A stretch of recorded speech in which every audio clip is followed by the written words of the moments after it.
Okay, well, I want to be mindful of everyone's time, and so welcome to our virtual panel. And we're going to give our other panelist a second to join. She's currently trying to log in, but I wanted to share a little bit of why we're having this event. And with the current state of affairs, we've been dealing with COVID for months, and our way of life has changed significantly. For Sac State students, those who graduated were not able to have, their traditional or what they expected to, to be the culmination of their hard work for many years. And then as well, me as a Sac State student, part of the semester, we had to switch to online. So, things have changed, and, dealing with change is not always easy. So I wanted to have a conversation with some people in Sacramento that are really involved and making, things happen, to share some wisdom with us. And also because besides COVID, there have been more of the racial tensions have been coming to light. Not that they weren't there before, but just wanted to, touch on those issues. So we do have an announcement to make regarding an event that we're trying to promote for the next couple of months. Luis, if you can share that announcement, please. Hi, everyone. My name is Luis Guerrero. Can you hear me? Thumbs up if you can hear me.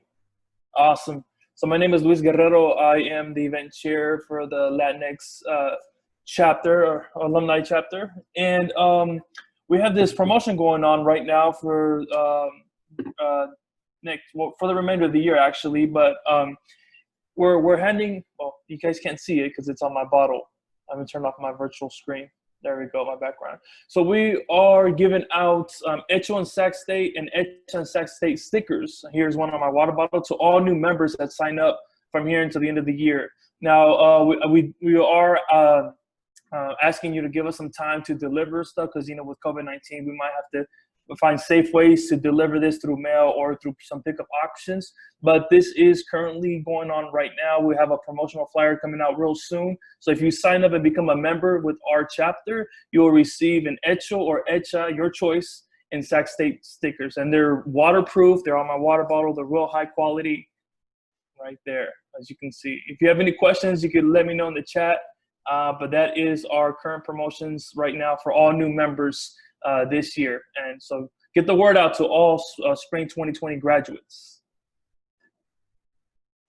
Thank you so much, Luis. Those are really the best stickers, to support. Like, they're really hard to get.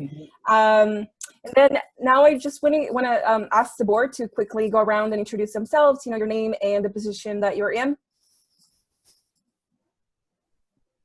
Shall I kick it off?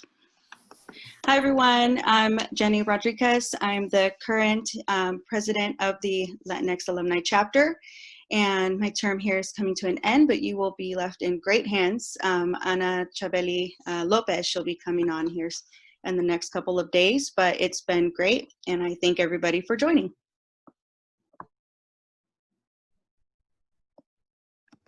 Whoever wishes to jump in. It's Oscar Bermudez, and I'm the current secretary for the Latinx Alumni Chapter.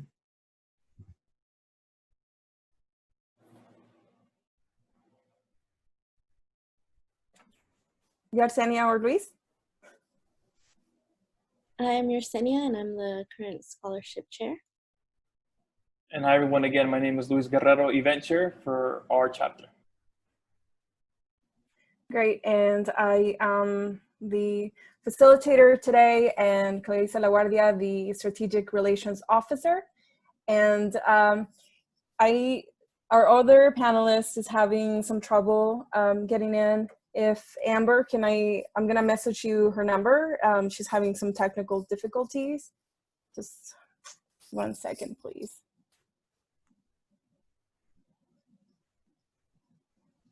Okay.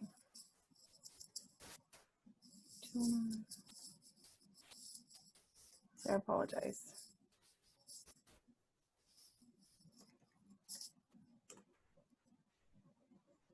Okay.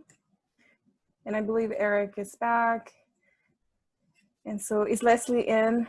No, she's not. Okay. So we're going to go ahead and get started with Eric. Hi, Eric. Thank you for being here and joining us. We know you are super busy with everything in the community that's happening.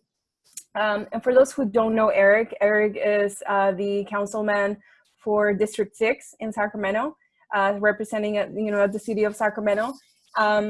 Eric, please tell us a little bit about yourself, your background, and what do you currently do? Tell us more.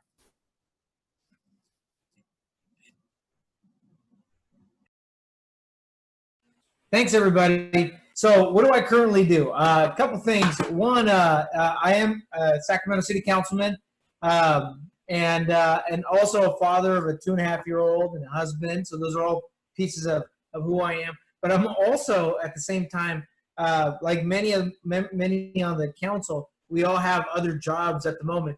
And in fact, I work for Senator Connie Leyva running a select committee. I'm a consultant for the state Senate as well.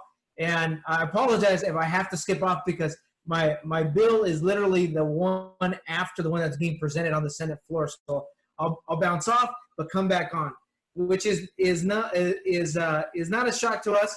Of course, it's always like the perfect storm every time we're trying to do something. But let me start off by saying that it's an honor to be a Sac State alumni. It's an honor to be here part of a select group of Latino Sac State alumni, and also to have the opportunity to serve on the city council and to give a voice for a community that hasn't had that opportunity to get their voice heard. And I want to start by saying, like, when I first started at Sac State in 1996, I got an opportunity to go there because of the College Assistant Migrant Program. That was a program that was recruiting, that is still recruiting, migrant farm workers from the fields to be able to break the cycle of poverty and transient nature that many farm workers have. And I was one of them. And because of it, every cousin from my generation and younger has now gone to Sac State, gotten education, training, have become homeowners, and within less than a generation, joined the opportunity to be part of the middle class and complain about taxes like every other American does today, which is great because it just tells you the power of education. But not everybody has had that opportunity. I was fortunate in having that opportunity and then was able to trickle that out to other folks. And we still have those systemic challenges. And I would say since that time in 1996, we've actually regressed. Right after I got into Sac State, it was right shortly after Prop 187 was passed. Then Prop 227 was passed that made it English only, got rid of bilingual education. And then Prop 209 passed that created the barriers to affirmative action and supporting communities of color and gender specifically as well. And so that I remember that very well because I was on campus organizing and encouraging people to vote against Prop 209 because we knew it would impact those things. And we still have those challenges today. I was asked to talk a little bit about COVID-19 and how people are relying on this. And I think there's still a lack of understanding that when we're communicating with different neighborhoods, different communities, we have to be intentional about the differences that everyone has. And that's an important piece because we want to acknowledge people's uniqueness, their differences, the communities. And because of it, 2 months ago, Rachel Rios, myself, the Consul General of Mexico, basically I pulled a meeting together with all the health partners to say that we need to be able to address. Oh, geez, okay, I got to step off here in a minute to address these issues. And one of the things that that came about was that 2 months later, after asking the health industry to pay intentional attention, we saw that the Latino cases of COVID-19 have risen. And on the chat, I'm going to include here, I'm going to put in here a link to an article in Sacramento Bee that that shows how that has happened. I encourage everybody to look at it. There's a little video of it. And while I step off here in a quick second, I'm going to ask everybody to kind of look at that video, and then I'll get right back to it. But I They're getting about to vote here, so I'll be right back. Gladys, on one quick second. Well, we appreciate, what he just shared. Like you said, things are not perfect, even though that he was able to attend Sac State. So many people are still facing many barriers. We know that DACA has been still, being debated at the Supreme Court, and we got a favorable ruling, but there's still more work to be done with, Congress needs to act to protect that permanently. And we have Leslie joining right now. Leslie, can you hear us? Can you hear me? Yes, we can hear you. Okay, trying to start I'm sorry.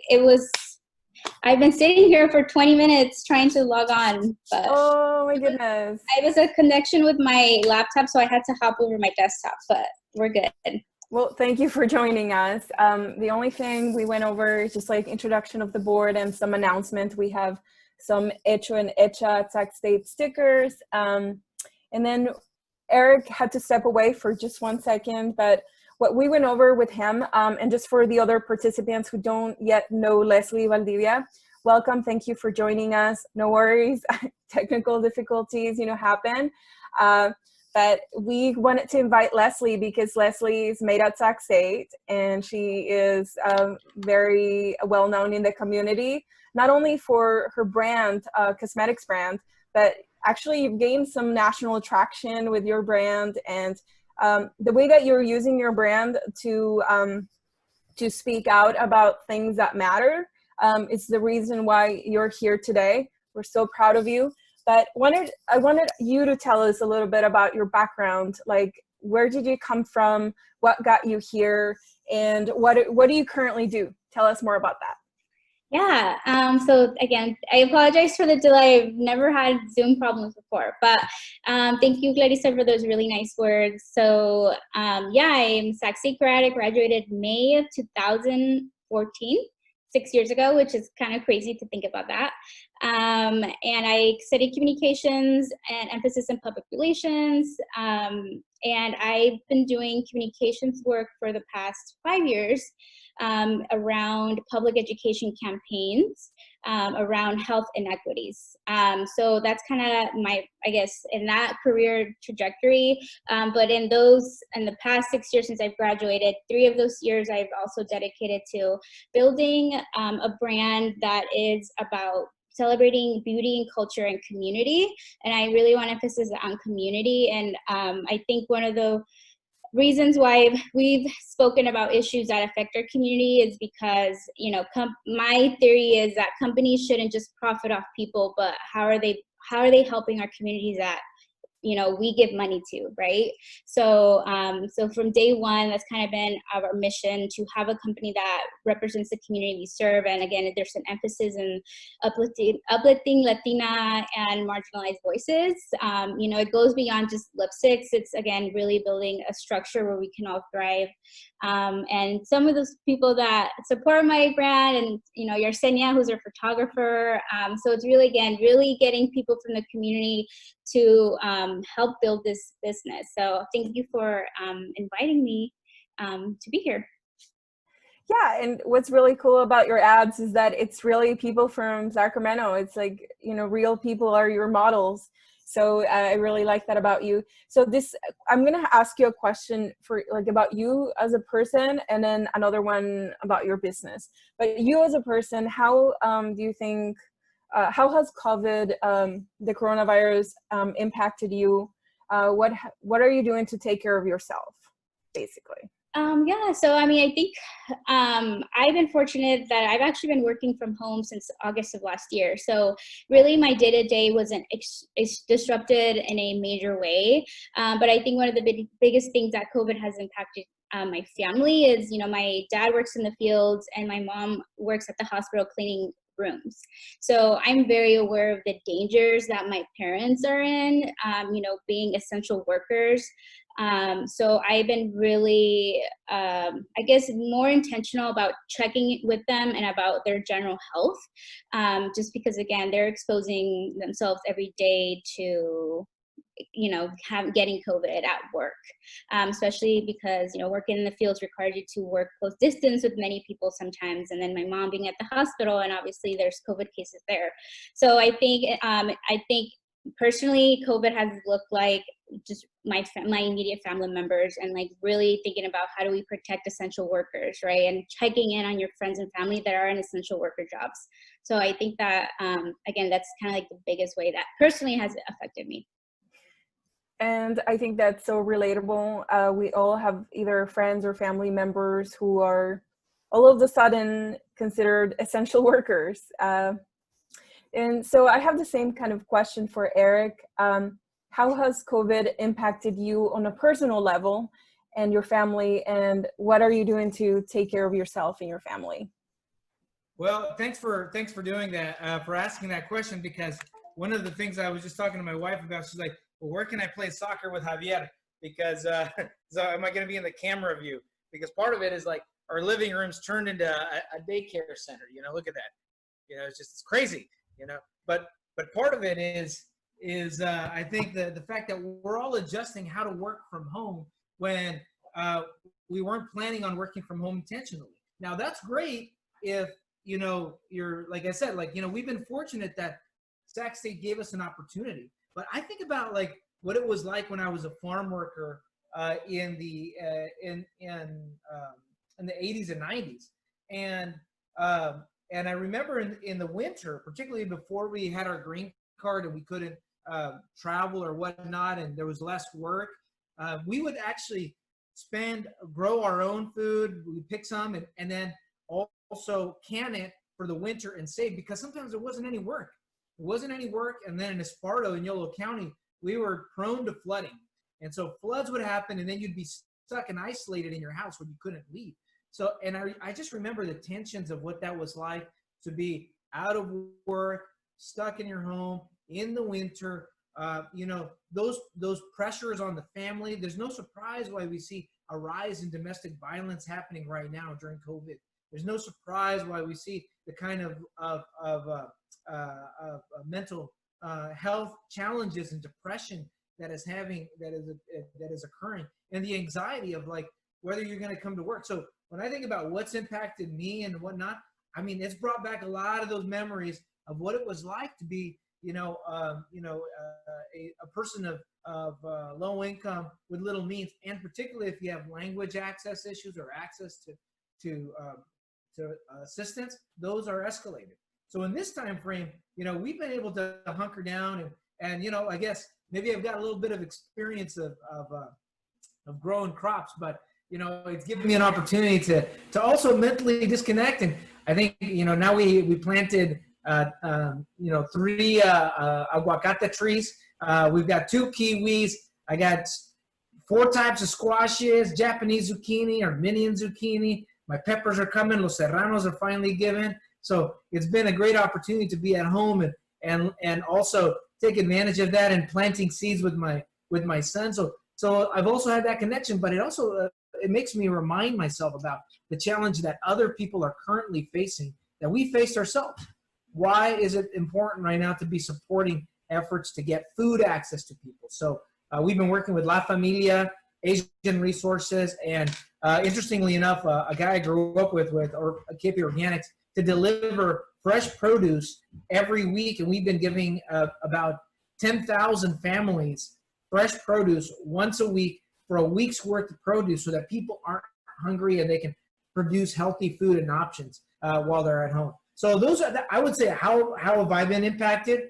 A lot of ways. I mean, obviously just, the stay-at-home piece, but it has made me rethink about, okay, the challenges that the thing is, when we go through challenges, sometimes our mind helps us like block those out, those difficult situations. But we can learn from those situations if we take the time to think back about what were the circumstances. So I'll leave it at that. Thank you. Definitely, I think most of us can agree that we've had to get creative about ways to, practice self-care. And we've all learned, how necessary it is. Whereas before we were just, jumping from one meeting to another, running, from work. And So now it's become even more important to go for a walk, to like, stay away from the screen for a little bit. So my next question is for Leslie. You have a platform, you've been on big name magazines, and you were invited to be a speaker at events, and I think we know that your brand is going somewhere, but what you're able to share, because you have young people following you, using your product. It's a product that resonates with Latinx, because it's beauty con cultura, right? And but I want to know, you as a business person, as a young Latinx, what are some ways that you think that we can tackle, first of all, overcome COVID, constraints, and number two, dismantle, this like systems of oppression and racism that affect people of color, Black and brown alike, or even more so if you're Black. I noticed that you created an event called La Negritude, and it was, tell us more about that event, tell us about things that we can do to help dismantle, maybe what you've done, and maybe ways that we can engage and also help, mitigate those systems of oppression and racism. Yeah, so those are two questions, COVID, and then like the big question about like, how do we dismantle racism and white supremacy, right? But thinking about, so I'm going to tackle just that, and I was really thinking about that because, again, this is an extremely, like, it's a huge, you can have a whole conference of 1,000,000 years just on that topic, right?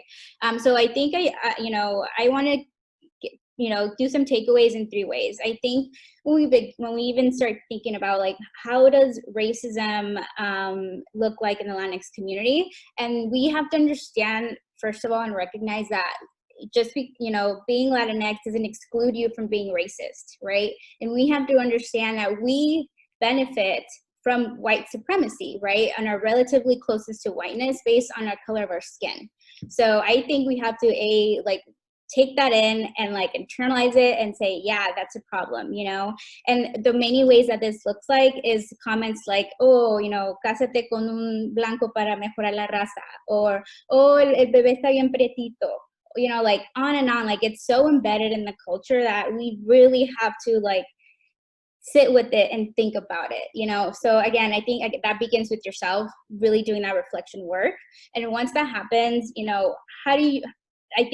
how the way that you can start to do change is start in your inner circle, right? What do those conversations look like when you hear your, tío or tía say something racist? You need to speak up.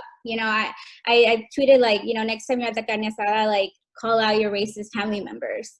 It might be uncomfortable, but that's really how we begin to make change. Again, starting with yourself first, and then how does that look like in your inner circles? For example, I actually had a conversation with a very close friend of mine, and it was a conversation about just like checking her in and say, hey, Maria, like what you posted on social media wasn't cool, and this is why that was. So again, it's calling people in. I wouldn't say calling people out, especially on social media, call out culture and all that. But again, calling people in and say, hey, this is why that behavior or that comment isn't okay. And then, third, I think it's like, how does change look like in your outer circles? And when I think about this, I think about work, right? We're at work all the time. So how do you use your voice to speak up for others? And I want to give a really quick example. When I used to work at a marketing agency here in Sacramento, I was working on a campaign that was going to target Black mothers, right? And we had to think about a commercial and an ad and images, but nobody on the creative team of designers and writers were Black. So I was like, there's a problem here, although I'm literally the only Latina and person of color on this team working on this project, that's not my experience. So I raised it up to my supervisor and say, hey, like we actually, for this marketing campaign to actually resonate, the people creating it needs to look like the community that is going to take this message in, right?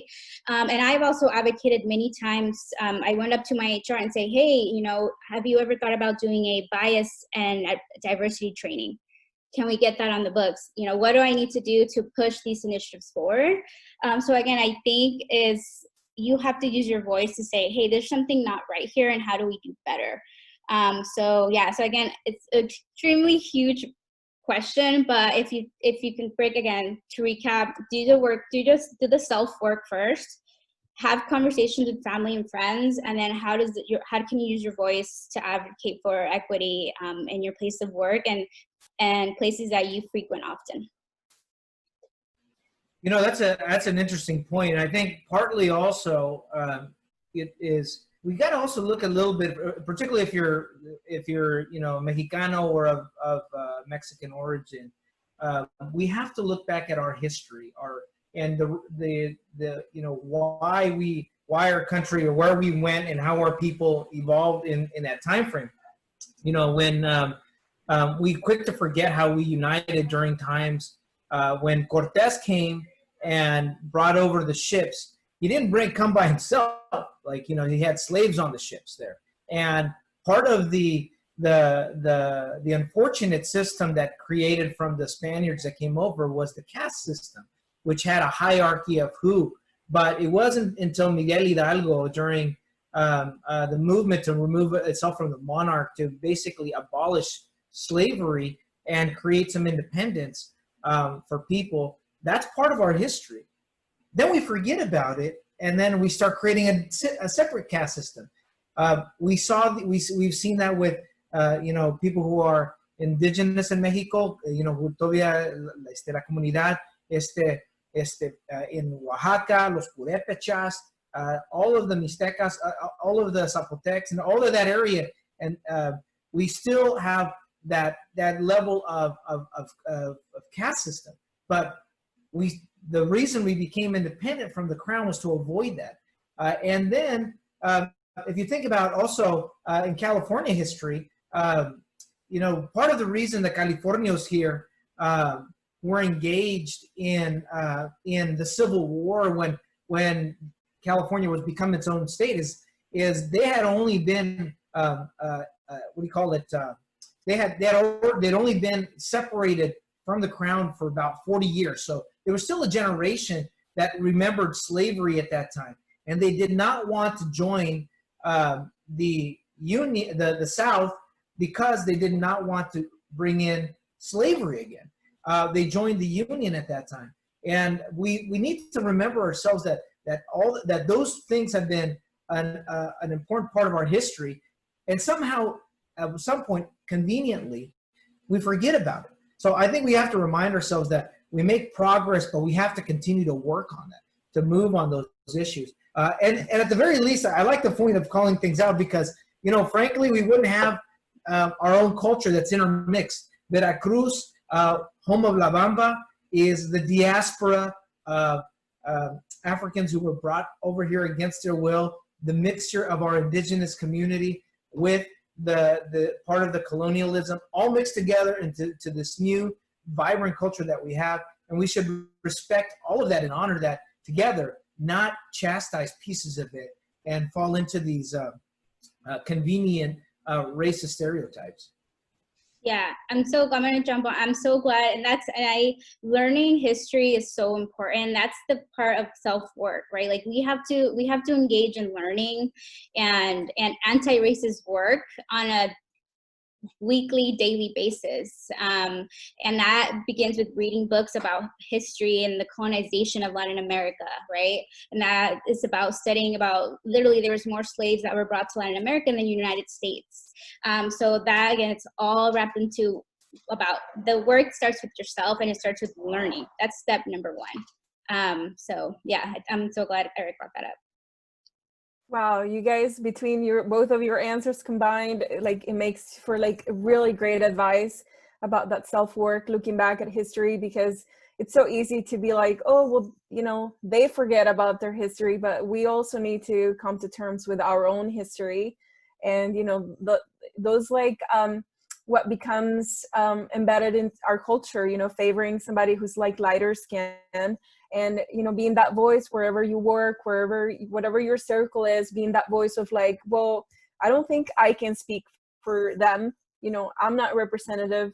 Why don't you have them, you know, come in and be at the table as well?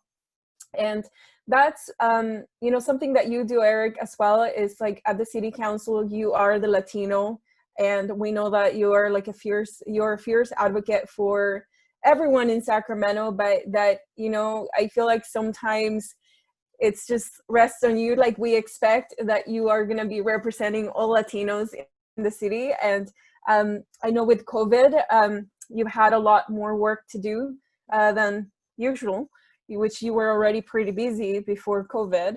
But we're seeing, you know, with things reopening, that there's been a spike in Sacramento for COVID cases, and that Latinx communities are disproportionately affected. Tell us a little about what you've done to grapple with COVID, and, you know, throughout the phases, because, you know, it's changed so much with the closing, opening, but also what resources are available for people in our community. Well, first of all, I mean, there's multiple aspects of it. There's the health aspect of it, and then there's the business aspect of it, like the economic aspect of it. People losing their job and not having any income. People losing their businesses. All of the folks who started their small business, whether it was una empresa de restaurantes o también de manufactura here or something like any of those. Or if you, here's an important thing that people forget. You know, many of the Latinos in the city of Sacramento are not farm workers. They are hospitality workers. They work in the restaurants and the hotels. And tourism, it took a hard dive, which means they laid off all those folks. Also, many of them, just like my mother, cleaned homes on Saturdays and Sundays or on their off days. They did the housekeeping in the residential areas. Well, with everybody home, no one's keeping their housekeeper either. So not only did they lose their underpaid work, they lost their work to compensate on their other time. So, well, some of the things that we've been doing, for example, today we had a exclusively Spanish webinar on how to apply for the $20 million that the city is setting aside for helping small businesses get off the ground. So, because the first time we had $1 million that we set out, we wanted to get it out quickly, and we said, you know, the easiest way is to do a first come, first serve. That way we're not in the business of choosing winners and losers. But here's what happens when you don't think about policies in a social equity lens. Those who have immediate access or are aware or have connections or are connected are going to be able to respond quicker.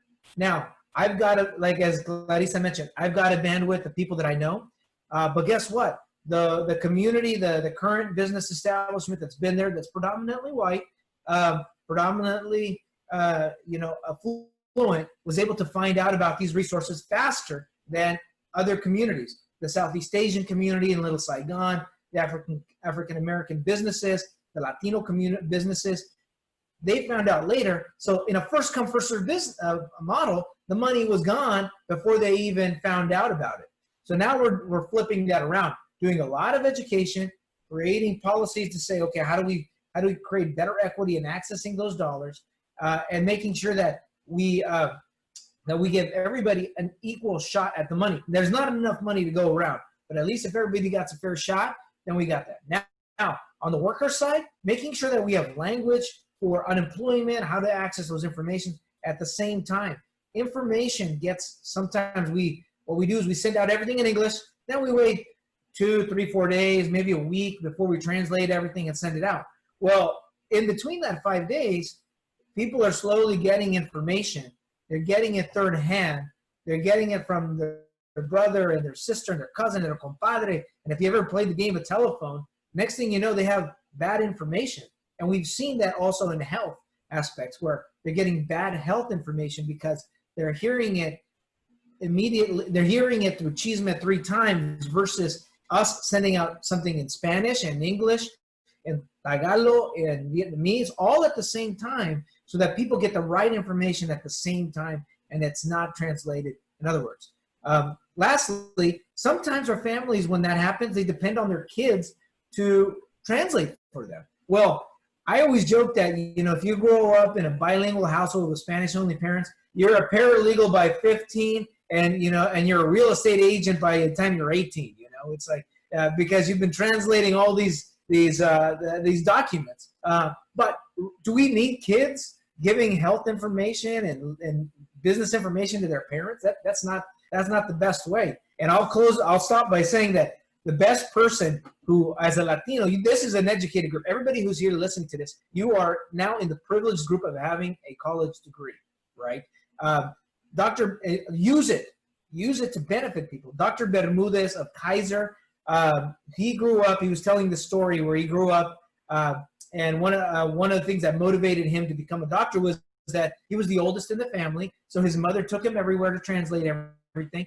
And during his teens, his mother was going through menopause, and he had to translate everything about menopause to the doctor. Now, can you imagine that scenario? And he said, well, it was difficult for me, but it must have been even more difficult for my mother to explain those things to their child, to explain to the doctor, and back and forth to get that. So now he's got a completely Spanish from the counter to the reception to the nurses to the doctor, Spanish counter at Kaiser in the downtown area. That's the kind of thinking we need to be thinking about. It's not just piecemeal or add-ons. Let's be intentional about how we help people in this time, in COVID. Wow, as a language justice, language access advocate, I really appreciate that. I do feel like information tends to trickle in after the fact, for linguistic minority communities. And I know that you've been going and doing interviews in Spanish, and it's just like, it takes somebody like you being at the table and like bringing up those aspects, and how important it is that information is released at the same time, at the same level. Now I'm gonna ask you like a final question, and then we're gonna open it up for questions from the audience. But for both of you, like in conclusion, what are some words of advice that you have for us, like dealing with COVID and with the moment that we're in history? It's like we want to do something about what's happening, but we also have to take care of ourselves. So what's some advice that you have for us, in closing? Leslie? Yeah, so one of the things, COVID on the business aspect has been very difficult, dealing with factory closing and really being creative about how we bring value to people in the community and really support and not just sell products. But going beyond that, something that I've taken advantage of is there's a lot of free resources.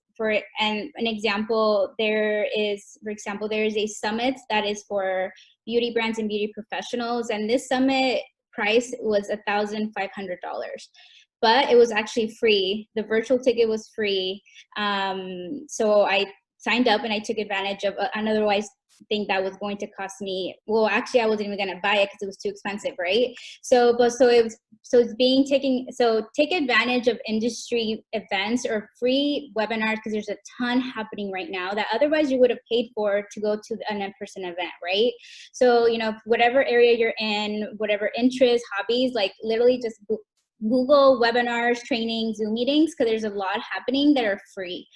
So really take advantage of that. But otherwise, again, looking at a terrible global pandemic, but on the flip side, how do you take advantage of otherwise things you wouldn't be able to because of money or time or travel or things like that are now being offered online for free. So that's kind of my 2 cents of what I've been spending my time on, really learning a lot for free. Yeah, I'll say one thing that I found that I was more surprised is and I thought it was kind of dorky at first, but really the social Zoom happy hours are not a bad thing. Like surprisingly, like you forget you're in a platform, like when you're if you do it right, it's been an ability to us to connect with people and being able to position your camera in a way where you're not just stuck to your chair, but a little further away so you can, still connect with folks and feel you're being part of that. We're human beings, y Latino raza, we're like a people. Even the most, I would say, the most introverted Latinos are still very much people, right? So I would say that that I think that is important, because I think the mental health is a challenge. The second thing is, we have to get the message out to folks more and more about how serious this pandemic is. Like the fact is that we're going to see the numbers on the rise because we care about family, and we want to make sure that people are taking this seriously. Like the virus doesn't discriminate on who it affects, but what does discriminate is who has access to resources.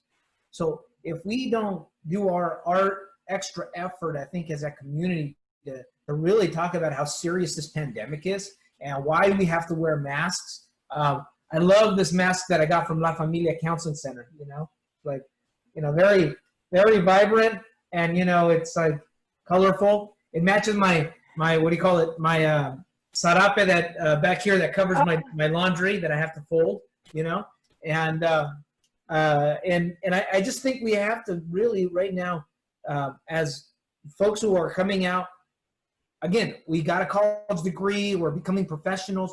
We have a particular responsibility now to also go out and be advocates for this in our own community, and to highlight, like, hey, it's got to be intentional. So that's all. I'll leave it with that.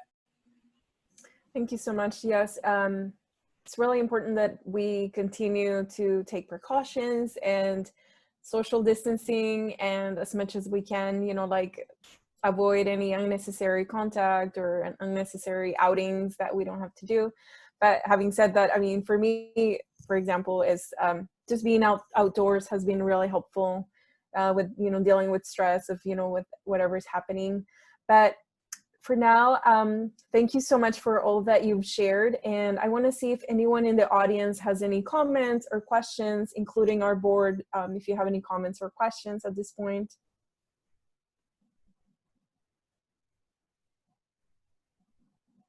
And also, I want to thank the ones that shared some resources in our chat room.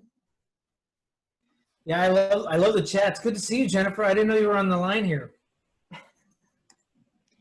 So really quick, there were a couple of questions in the chat earlier. Valida had asked if you can be on more than one chapter. So if anybody's interested or doesn't know already, and thank you, Jennifer, for answering that question, that you can be up to on different chapters, up to 3 different chapters. And then there's some good resources there. Thank you to Gerardo, and Brad also mentioned the conversation. So thank you all for joining in. Really quick, so in case anybody was wondering, I'm wearing Vive Cosmetics. This is in the color Luchadora. And Clarissa, thank you, she gifted that to me once. So it's really pretty. Oh, oh, you're so welcome. I love that. And stay on. yeah, so I'm like, I had to, show it off. But can we all do a group picture before we jump back into the questions, just in case we run out of time? Okay. Sure, let's do a normal one and one with stingers out, maybe? Yes. Okay. So anybody that has their camera off, if you don't mind, you don't have to, but if you don't mind, that would be great. All right. Okay. So, ready? So we're doing regular, you said, or stingers up first? Let's do regular first and then stingers up. Okay. Ready, guys? Okay. 1, 2, and 3. Okay. Now stingers up. Stingers up. So 1, 2, and 3. Thank you. Thank you. I want to. I saw a comment in the chat by Shante about colorism and how that is, part of our culture and most cultures around the world. And I just wanted to. I know it's sometimes not easy to. Oh, thanks, Leslie, for sharing the link to your cosmetics. It's called Vive Cosmetics. You guys should try it if you haven't, or buy it for a special someone in your life. But these are really important conversations. I'm so glad we were able to connect. If you still have questions, you can reach. So Leslie and Eric, what's a good way for anyone to contact you guys if they have questions or or they want to keep, the conversation going or be a resource to you? Yeah. So, I mean, Gladys, I don't know if you can send my email, but you can also find me on Instagram at Leslie Valdivia, and you can slide into my DMs. I'm pretty good at responding to people. So if anything, I'm more than happy to help in whatever way possible.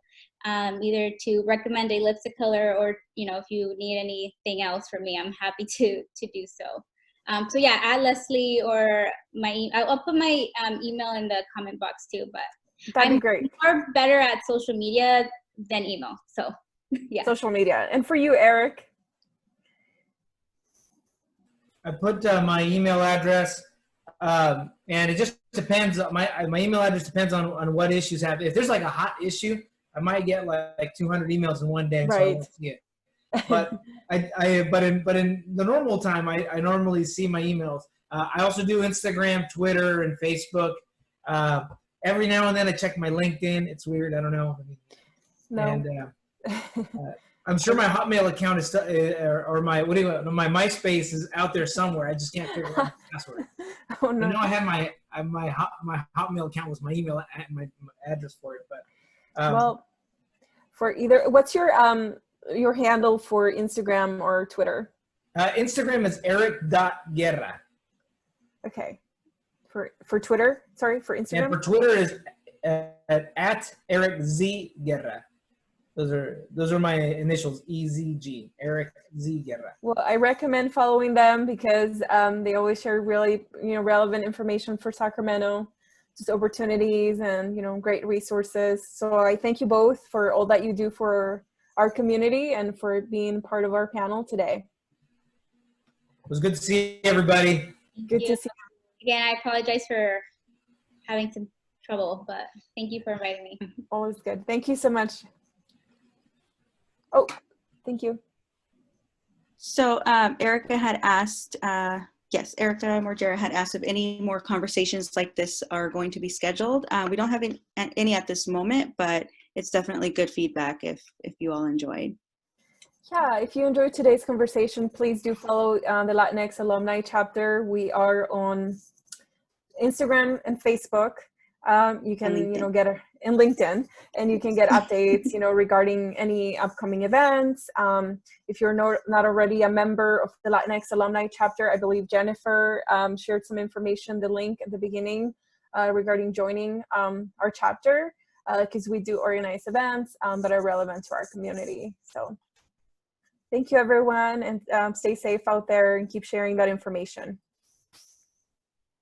Thank you. Thank you. Bye. Have a good night, everyone. Good night.